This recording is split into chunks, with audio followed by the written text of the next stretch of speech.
Hello, in front of me I've got XPeng P7 Plus. In this video I'll show you how to pair smartphone with car via Bluetooth.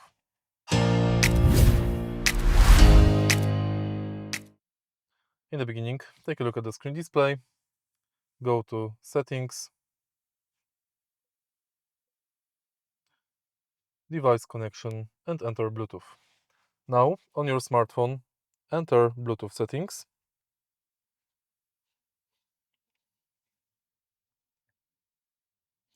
and select XPeng Motor.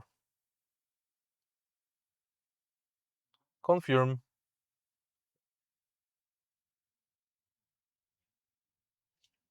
and it's done.